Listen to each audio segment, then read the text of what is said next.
Bien, bonjour à tous. Je vais vous présenter donc les résultats de ce projet donc PEMPOM pour polluants émergents, polluants organiques et métaux lourds, ou plus exactement éléments traces métalliques, devrait-on dire, et leur devenir dans les écosystèmes récifo-lagonaires. Donc on va sortir de la mangrove, on va aller véritablement dans le lagon. C'est un projet donc qui est terminé, qui a duré à peu près 3 ans. Et vous avez ici les principales structures qui ont été impliquées, donc l'UNC, localement l'IRD et le CHT, et également des collaborations avec Aix-Marseille Université et l'Université de La Rochelle pour la partie contaminants. Oups, pardon. Alors, les origines du projet, et ce projet il a émergé il y a déjà un certain temps, puisque j'avais eu l'occasion de faire un travail exploratoire sur la Nouvelle-Calédonie, puis également sur Wallis et sur Moorea, donc un travail qui a été financé par le Labex Corail à l'époque, et qui avait mis en évidence une contamination assez généralisée. On travaillait sur les poissons, sur les invertébrés, sur des sources de matière organique, donc des algues, par exemple. Donc Cyril, je suis sûr qu'il va trouver des trucs aussi dans sa mangrove à Ouvéa, il n'y a aucun doute là-dessus, à mon avis. Et j'avais également eu la chance d'embarquer sur la goélette Tara, donc, et de faire une mission à Entrecasteaux, et ces échantillons récoltés à cette occasion un peu particulière ont pu être mis en valeur au travers du travail que j'ai présenté ici. Voilà. Il faut que je le fasse dans le bon sens, sinon ça ne va pas marcher. Donc c'est un travail qu'on a publié il n'y a pas si longtemps que ça, finalement ça a mis un peu de temps à maturer. Et les applications de ce projet pour la société, c'est d'une part des implications possibles, pas certaines, hein, mais possibles en termes de gestion de la ressource en poisson, ou bien des produits de la mer de façon plus générale. Des implications possibles en termes de conservation des espèces d'intérêt patrimonial, et là je pense en particulier aux oiseaux marins, puisqu'on a également pris en compte ce compartiment-là, et avoir des réflexions sur les niveaux d'imprégnation humaine. C'était l'un des objectifs également que l'on pouvait avoir. Et enfin, le dernier intérêt qu'on a mis en avant, c'était d'avoir également une première réflexion sur les capacités de détection fine, en particulier de ce qu'on appelle communément les polluants émergents. Donc ça peut être tout un tas de choses en fait, hein, les polluants émergents. Et nous aussi, on voulait s'intéresser surtout aux résidus de produits pharmaceutiques, au moins dans un premier temps, et voir si ça pouvait générer des réflexions sur les capacités, l'amélioration, des améliorations à apporter sur ces systèmes-là. Alors, l'approche, elle a été, j'allais dire, relativement classique, hein, c'est-à-dire qu'on a étudié un certain nombre de compartiments dans l'écosystème corallien, dans le lagon, des invertébrés, des poissons herbivores, des poissons carnivores, tout ça à différents niveaux trophiques. Et on a mis en relation les résultats que l'on a trouvés, les concentrations en polluants au sens large, avec les niveaux trophiques que l'on a évalués au travers des isotopes stables, et en particulier les isotopes stables de l'azote, pardon, qui nous donne un proxy, une évaluation de ce niveau trophique. Et on a également voulu chercher un lien entre la consommation des produits de la mer et l'exposition humaine. Alors, quelles sont les méthodes, là aussi, assez rapidement? Pour tout ce qui est travail de terrain, on a fait des prélèvements en plongée, collecte manuelle, en fusil, parfois avec des anesthésiques. On a fait des lyophilisations des échantillons, on les a broyés, on les a mis en capsules. Et je remercie d'ailleurs Nina ici présente, puisqu'elle a bien contribué à ce travail relativement ingrat. Et ensuite, on a fait l'analyse. Alors, quelles sont les personnes qui ont été impliquées? Alors, il y a quelques noms que j'ai oubliés, je vais les mentionner à l'oral. Donc, moi-même, pour toute la partie écologie des récifs coralliens, j'ai été secondé également par Pauline Fay durant une partie du projet, sur la fin du projet. Yann Barguil, hein, je ne l'ai pas aperçu aujourd'hui, mais sur du CHT pour tout ce qui est exposition humaine. Éric Vidal pour l'écologie des oiseaux marins. L'écotoxicologie, ça a été essentiellement des collègues de métropole, Paco Bustamante de La Rochelle et Emmanuel Ouafo de Marseille, et avec un appui technique ici du LAMA de l'IRD. Et puis Pascal Pagan qui s'est chargé de la problématique polluants et émergents. Alors, où est-ce qu'on a travaillé? Donc, les récifs d'Entrecasteaux, je vous en ai dit 2 mots tout à l'heure parce que c'était lors de l'opportunité du passage de la goélette Tara, donc les 2 îlots Huon et Surprise. Les récifs de la Foix, alors pourquoi la Foix? Parce que c'est quelque chose que j'avais déjà étudié en 2012, donc je me suis dit ça peut valoir la peine de retourner là-dessus et voir si on a une évolution temporelle de notre système. Et puis les secteurs côtiers de Nouméa et de Koné pour tout ce qui était approche polluants émergents en relation avec justement les émissaires qu'il y avait dans cette région ou les systèmes de lagunage pour le cas de Koné. Donc pourquoi on a choisi ces terrains? Entre ce que je viens de mentionner, Entrecasteaux, c'est un site qui est supposé sain, hein, donc on parle souvent de récifs pristines. On aura l'occasion de voir qu'il n'y a rien de pristine finalement. C'est un peu malheureux, mais c'est comme ça. Et puis les secteurs de Koné et de Nouméa, donc c'était pour des relations, des questions en lien avec l'efficacité des stations d'épuration. Alors, quelles sont les grandes étapes? Alors, vous l'avez ici à l'écran, je ne vais pas forcément mentionner tout dans le détail. Donc, tout ce qui a été échantillonnage a été réalisé sans difficulté majeure. Alors, quand je dis sans difficulté majeure, je sous-entends aussi qu'on a eu quand même quelques petits problèmes météo, mais bon, on n'est pas les seuls. On a eu des retards qui ont été liés aux alertes requins, donc on ne pouvait pas aller faire l'échantillon ce jour-ci. Bon, tout ça, c'est pas bien grave. Les analyses de métaux, de pesticides, c'est pareil, ça a été achevé sans difficulté majeure. Il a fallu qu'on se plonge quand même dans certains résultats puisqu'on avait des valeurs qui étaient négatives, des concentrations négatives, donc c'était quand même juste impossible. Donc on a réanalysé un certain nombre d'échantillons. Et puis on a travaillé également avec l'aide de Francine Baumann, que je remercie, sur le recueil de cheveux pour travailler sur l'imprégnation humaine. Et là, on a eu l'idée dans un premier temps de travailler avec les coiffeurs de la région de la Foix, puisqu'on était ciblé sur la Foix, et on a eu un certain nombre de problèmes ou de limitations, je ne sais pas comment il faut le dire, en relation avec cet échantillonnage. Alors, ça, c'est j'allais dire les grandes étapes. Les problèmes qu'on a rencontrés, c'est des retards de mise en moyen, de moyens analytiques. Bon, ce sont des choses, je dirais, assez classiques. Pour les cheveux, justement, on a eu des réticences assez inattendues de la part de différentes personnes. Pour faire simple, on a eu 2 problèmes. Le premier, c'était que chez les salons de coiffure, il y a peut-être davantage de dames que de messieurs qui vont dans les salons de coiffure. Et parmi les dames, il y en a qui font des couleurs. Et quand on fait des couleurs, on a des produits, hein, on n'a pas juste une jolie couleur, il y a des produits, donc ça rend l'échantillon tout simplement non analysable au regard de ce que nous, on voulait faire. Et puis un deuxième souci qu'on a eu, c'était la réticence en particulier des Océaniens, qui ne voulaient pas donner leurs cheveux. Alors, pour différentes raisons, on a cru comprendre, alors Francine me corrigera si je me trompe, mais qu'ils avaient peur qu'on fasse un boucan, qu'on jette des sorts avec leurs cheveux. Ce qui était peut-être juste un prétexte pour dire « je ne veux pas donner les cheveux », je ne sais pas. Et donc on a mis en place un nouveau processus avec le CHT pour l'échantillonnage, qui est toujours en cours d'ailleurs, hein, puisque il nous en reste encore quelques-uns pour atteindre notre objectif numérique en termes d'échantillonnage, mais c'est hors Cressica ce coup-ci. Et puis, comme d'autres collègues, hein, on a eu des tas de retards qui sont liés à la pandémie de Covid-19. Par exemple, les cheveux viennent juste de réanalyser. C'est un laboratoire qui est au Luxembourg pour la partie des pesticides et un autre laboratoire qui est à... J'arrive pas à prononcer ce nom-là. C'est à côté de Strasbourg, enfin, Ilkirch, à côté de Strasbourg, qui fait les métaux. Ils viennent juste de reprendre, j'allais dire, en routine leurs analyses. Et puis on a un autre souci qui n'est pas résolu, je l'ai mentionné en souligné express, et c'est tout ce qui a trait aux échantillons pour l'analyse des polluants émergents. Tout est là, mais simplement ça n'a pas été fait. Ça me pose problème, on va dire. Alors j'ai choisi, j'ai beaucoup d'échantillons, je crois en avoir sur Entrecasteaux, j'ai à peu près 180 échantillons pour 12 métaux et je ne sais plus combien de pesticides. Donc plutôt que de vous présenter des tableaux qui sont complètement illisibles, j'ai choisi de vous présenter ici quelques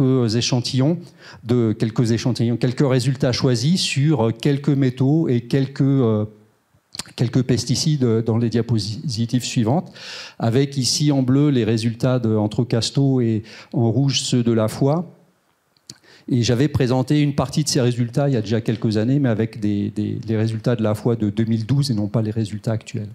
Donc vous avez ici sur le mercure, donc dans les oiseaux, alors c'est pas les oiseaux en tant que tels, c'est le guano, donc qu'on a récupéré sur le secteur.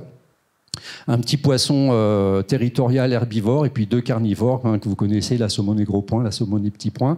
Et vous avez ici des valeurs moyennes en mercure et puis en chrome respectivement à gauche et à droite de l'écran. Alors sans rentrer dans le détail des chiffres, il y aura des tableaux détaillés dans le rapport final.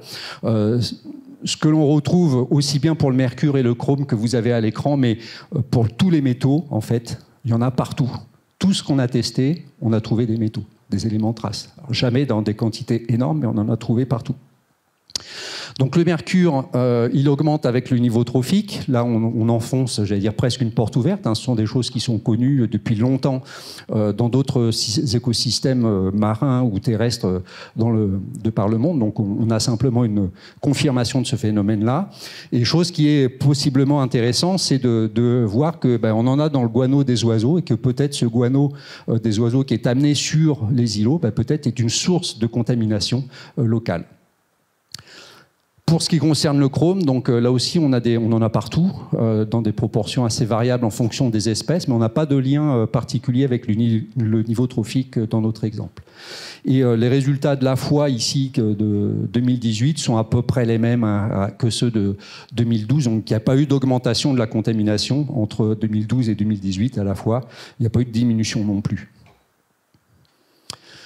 Même type de résultat, cette fois-ci, encore une fois, quelque chose de sélectif sur des contaminants organiques. Donc vous avez ici la somme des PCB sur la gauche et puis le cas particulier du glyphosate sur la droite, avec même type de résultat, même type d'espèces, pardon, des concentrations en PCB qui sont quand même relativement modestes. C'est plutôt un marqueur de pollution industrielle, donc on n'est quand même pas surpris que ça soit dans des quantités assez faibles, mais encore une fois, on en a partout.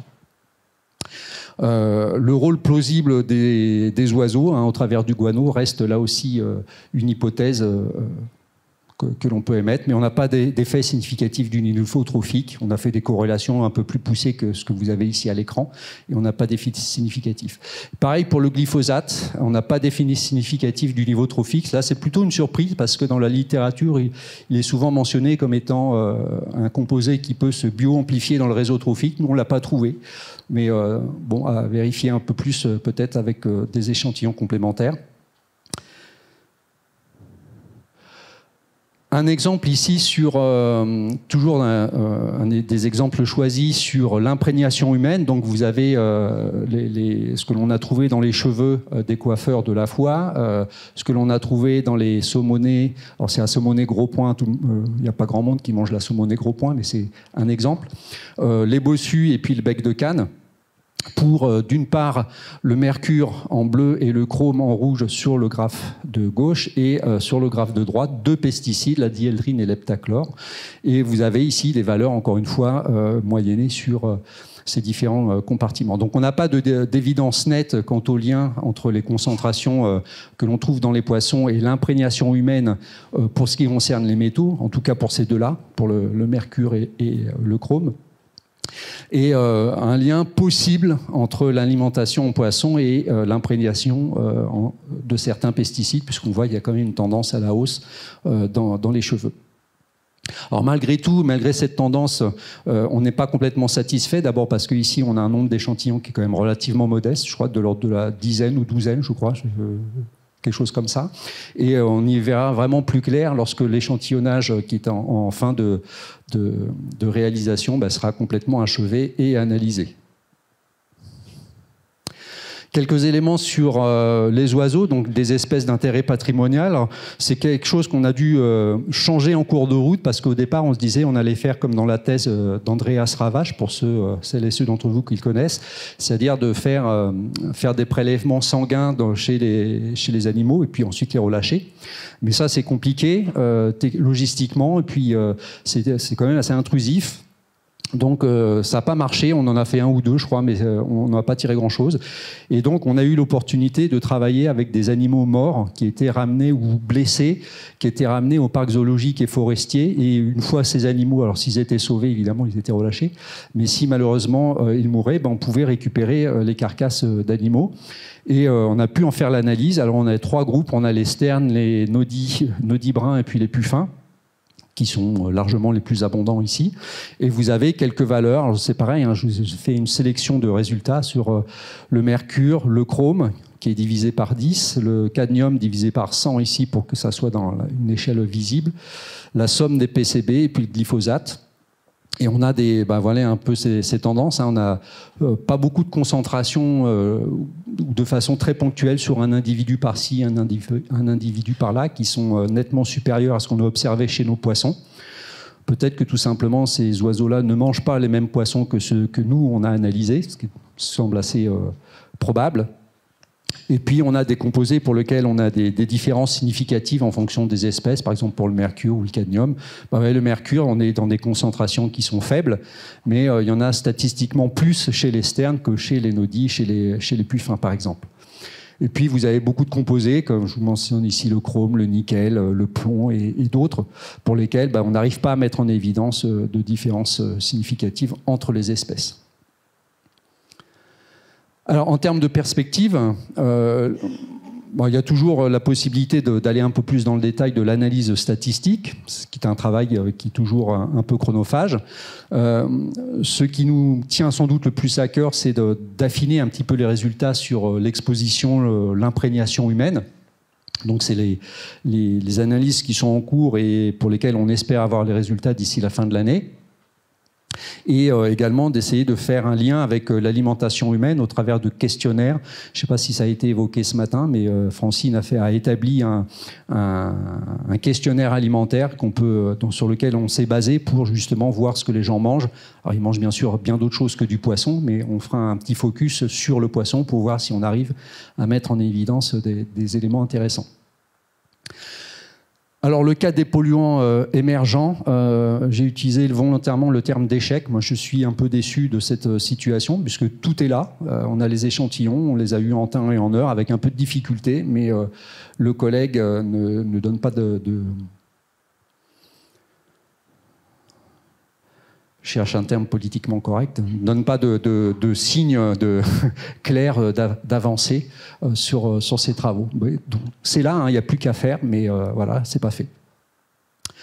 Alors après, une fois qu'on a mis en évidence ces contaminations, c'est aussi la question, c'est un petit peu une question qui a été posée tout à l'heure sur les HAP de la mangrove, d'où est-ce que ça vient?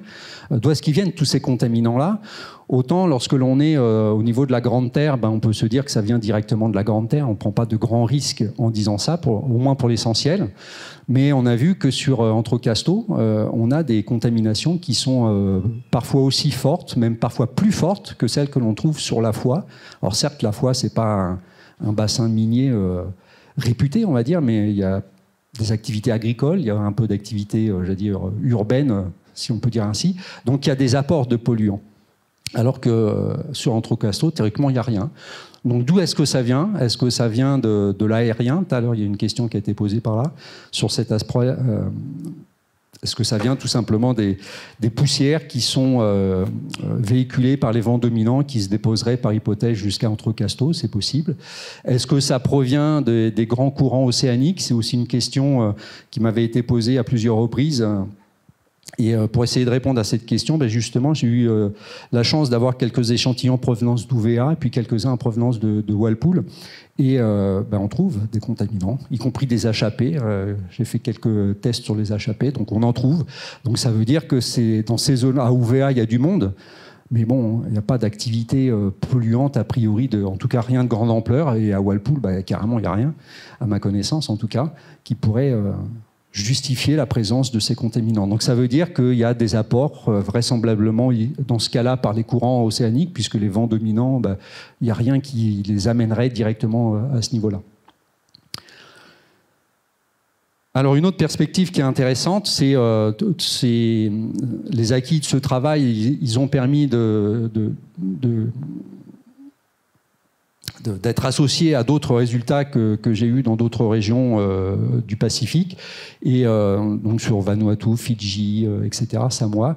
Et ça nous a permis de construire un volet important d'un projet ANR qui a été récemment accepté, un projet qui s'appelle Tonic, et qui va chercher certes à travailler sur les contaminants, bien sûr, parce qu'on a besoin de comprendre un peu plus comment tout ça fonctionne, mais également de le mettre en parallèle avec la valeur énergétique et la valeur nutritionnelle des poissons. Il ne faut pas se dire que parce qu'il y a un peu de contaminants, ben, ça y est, il faut qu'on arrête de manger du poisson, sinon on ne mange plus rien, voire même on arrête de respirer. Et vraiment de mettre ce côté risque-bénéfice, si je peux l'exprimer ainsi, au travers de cette approche. Donc clairement, hein, je remercie le CRESICA pour avoir financé PEMPOM, parce que c'était véritablement un marchepied pour cette étude plus générale. Voilà, je vous remercie pour votre attention.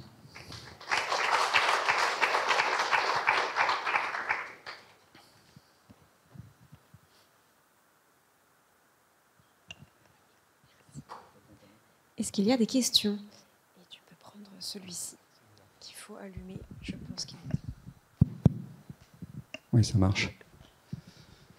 Une question là. Non, pas Laurent. Oui, merci pour la présentation. Donc en fait, pour ce qui est des cheveux en particulier, il va y avoir une étude dans l'étude, quoi. Et là, en fait, sur les populations, il y en a qui... Est-ce qu'on sait déjà s'il y en a qui ne mangent pas de poisson du tout et d'autres qui en mangent, et moyennement, pour voir si les écarts seront peut-être explicables ou pas? On ne l'a pas encore fait, ça, mais effectivement, il faudra qu'on le fasse à un moment, parce que sinon, on ne pourra pas mettre en évidence de corrélation, si toutefois il y en a. Donc, c'est une analyse qui doit être faite. D'accord. Et il y avait, moi je me rappelle, quand tu avais présenté le sujet, quand on l'avait évalué, là, il s'agissait aussi de voir tous les contaminants de baignade qu'il pouvait avoir dans les zones urbaines plutôt, etc. Genre les crèmes solaires, genre les... Enfin, tu avais parlé de tout ça, quoi.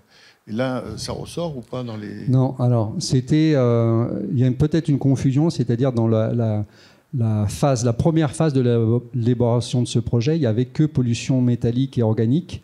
Et Pascal avait fait un projet à part sur les polluants émergents. Et là, effectivement, il avait inclus crème solaire et puis des tas d'autres trucs comme ça.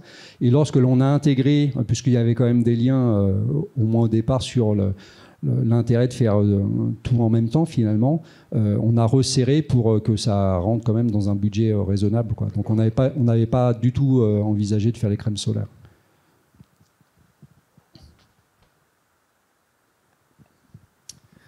J'avais une petite question pour savoir, est-ce que vous êtes allé regarder un peu plus bas dans la chaîne trophique au niveau des micro, macroalgues, zooplancton, voir ce qui se passe à ce niveau-là, puisqu'ils sont quand même plus sensibles au courant aussi? Non, pas dans cette étude-là. Est-ce que tu as une idée de ce qu'il pourrait y avoir ou pas? Honnêtement, non. Lors de la thèse de Marine, mais ça fait bien longtemps déjà, qui travaillait sur d'autres compartiments des poissons, travaillait sur les murènes.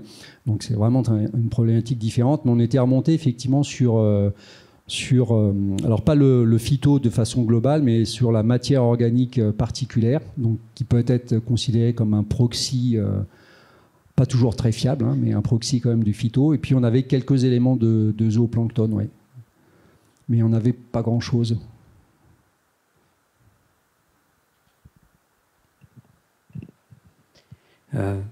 En fait, les volcans, c'est quand même une source de métaux divers, et on est pour les surprises, tu es dans le flux d'Ambrym. Et c'est un volcan qui dégaze de manière troposphérique passive, donc ça fait plusieurs milliers de kilomètres, hein, donc ça c'est possible, hein, que ce soit une source de contaminants atmosphériques, les poussières volcaniques. Ouais. Ça, oui. Il y en a. Mais tu as raison, hein, quand je disais dépôt atmosphérique, j'ai parlé des poussières de la Grande Terre, parce que c'est ce qui est le plus évident, et que c'est dans le Huon et Surprise, ils sont dans la continuité, j'allais dire, en droit fil des vents dominants, mais tu as raison, effectivement. Et l'autre chose, c'est quand je regardais tes résultats sur les contaminants, est-ce que tu as normalisé, parce que par la taille ou par l'âge, parce que finalement, c'est comme difficile de regarder des concentrations si elles ne sont pas, étant donné que certains sont bioaccumulés. Tu vois, c'est compliqué de regarder des concentrations et de se dire lequel est le plus, si c'est pas normalisé par la taille, par l'âge, je veux dire. Alors, par l'âge, c'est sûr que non, parce qu'on n'a pas fait de mesure d'âge sur aucun des échantillons, ça c'est clair. Et on n'a pas conservé les otolithes, par exemple, pour faire ça. Et par la taille, non, je n'ai pas fait. Ceci dit, la question est pertinente, mais on n'a pas travaillé sur la bioaccumulation, on a travaillé sur la bioamplification. Donc on n'a pas assez d'échantillons au sein de chaque espèce pour dire que ça bioamplifie ou que ça bioaccumule, même si, par exemple, pour le mercure, on est sûr que ça va le faire, quoi. Donc, effectivement, et la remarque est pertinente, puisque c'est ce qu'on avait fait dans le cadre de la thèse de Patrick, hein, sur les thons, où là, effectivement, il y a un effet taille qui était assez sensible. Là, on a des gammes de variations de taille qui sont plus modestes, mais ça n'empêche pas qu'effectivement, il faudrait que je vérifie, parce que je ne l'ai pas fait. Honnêtement, je ne l'ai pas fait. Bonjour Yves, merci pour la présentation. J'ai une question par rapport aux concentrations que vous avez trouvées. Est-ce que vous avez une idée de l'effet sur la santé, que ce soit des organismes et des humains ? Sur les humains, non. Pour reprendre le cas du mercure, enfin oui et non, plus exactement. Sur le cas il y a des exemples qui sont bien connus. Hein, le mercure, un neurotoxique connu, et on estime que, je crois que le seuil réglementaire, il est de 1 gramme par kilo de masse. Donc on n'y est jamais, hein, dans ces cas-là. Le cas du glyphosate, alors j'ai oublié les seuils, mais c'est pareil, hein, c'est un composé potentiellement problématique, puisque, alors il y a des controverses, mais disons que c'est un cancérigène probable, hein, on ne prend pas beaucoup de risques en disant ça. Si on prend les valeurs brutes telles que l'on a observées ici, il n'y a pas de risque à manger du poisson. Maintenant, c'est comme tout, hein, il peut y avoir des effets cocktails, il peut y avoir des effets si vous en mangez 3 kilos par jour, ou bien si vous en mangez 2 bouchées par mois, vous n'allez pas réagir de la même façon si vous avez 10 ans ou si vous avez 50 ans, etc. Donc c'est des problématiques c'est les mêmes types de problématiques ou le même type de questionnement que l'on a sur les grands pélagiques, hein, qui reviennent souvent dans la presse. Sur le plan de la physiologie ou de la biologie des organismes, plus exactement, ça fait partie, on va avoir un volet expérimental avec les collègues de l'IFREMER, dans le cadre de l'ANR tonique que j'ai mentionné rapidement. On va essayer d'évaluer les effets de ces composés, seuls ou ensemble, sur des problématiques plutôt de fécondité, en l'occurrence, et de croissance. Donc on aura la réponse dans 1 an ou 2. Merci. De rien.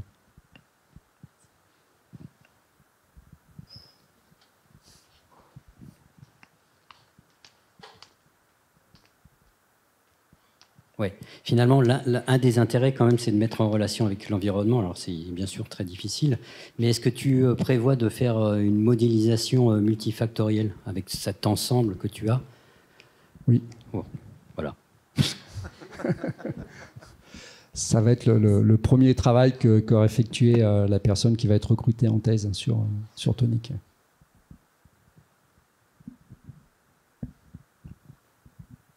À moi ? Bon, Laurent L'Huillier, IAC. Merci Yves pour ces résultats, même s'ils sont définitifs ou encore pas définitifs, je ne sais plus. Il y a encore du... pas pour vous, c'est par rapport aux attendus du Cressica, ils sont définitifs. Ouais, voilà, par rapport à mes attendus à moi, ça va encore changer, je pense. Oui, compris qu'il y avait d'autres... Ça va s'affiner plus exactement. Mais bon, certains nous interpellent, et tu as évoqué le cas du glyphosate en particulier. Mais il y en a d'autres aussi qui nous interpellent. Mais bon, je mettrai juste une question là-dessus, sur le glyphosate. Je suis très étonné qu'on en trouve d'abord aussi loin, parce que dans Tocasto, c'est quand même... donc, j'ai plusieurs questions. D'abord, est-ce que tu as une explication plausible sur le fait qu'on en trouve, alors qu'on ne devrait pas, j'imagine, ou pas à ces niveaux-là, et il n'y a pas de différence finalement, entre Tocasto et puis les autres échantillons que vous avez, hein, ou pas de manière significative. Donc, première question, c'est quelle explication possible ? Deuxièmement, peut-être tu pourrais remettre le graphique, mais je crois avoir vu des niveaux de teneur en glyphosate qui me semblent très importantes. Je suis étonné, puisqu'on a une centaine de ppm, je crois. Tu es bien en milligrammes par litre, ouais. Et je me demandais si c'était pas une... Enfin, ça me paraît étonnant. Alors, je ne suis pas un spécialiste, mais souvent, les résidus de pesticides, on est plutôt dans des... niveau de microgrammes par kilo en ppb. Donc je suis étonné par ces niveaux-là. Donc, voilà, est-ce que tu peux confirmer qu'il n'y aurait pas éventuellement une... Là, tu me mets le doute là tout d'un coup.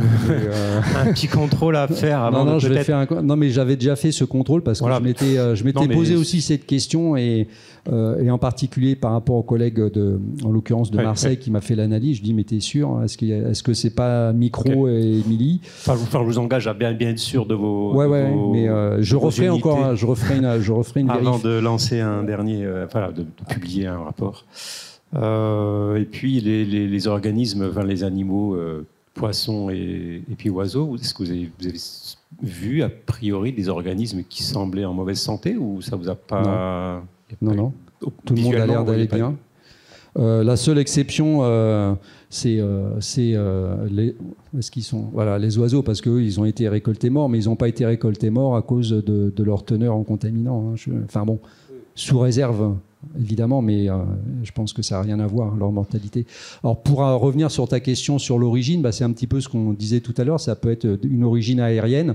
Est-ce que les poussières ou le volcan éventuellement d'Ambrine, le volcan à mon avis, il ne doit pas véhiculer beaucoup de glyphosate, mais les poussières que l'on trouve ici qui sont véhiculées, et il y avait des collègues de l'ISEA qui avaient mis en évidence que ça pouvait aller vraiment très très loin, les particules fines, donc à des distances qui moi m'étonnaient. Je ne sais plus, Michael, il va me corriger, mais ça dépassait les 100 km, non ? Voilà, donc ça peut aller vraiment loin. Donc ça veut dire qu'il faut, si c'est ça la source, ça veut dire que c'est des sols qui ont été impactés par du glyphosate. Donc, or, il est interdit maintenant depuis, pas si longtemps que ça finalement, mais c'est un produit rémanent. Donc, ce que l'on observe maintenant, ça provient peut-être de dizaines et de dizaines d'années en arrière. C'est pas impossible. Est-ce que ça vient tout simplement d'ailleurs? J'ai évoqué, je ne sais plus dans quel diapo, l'origine océanique avec les grands courants. On n'est quand même pas dans une région qui est très industrielle ou très agricole. Mais il faut bien qu'ils viennent de quelque part, c'est clair.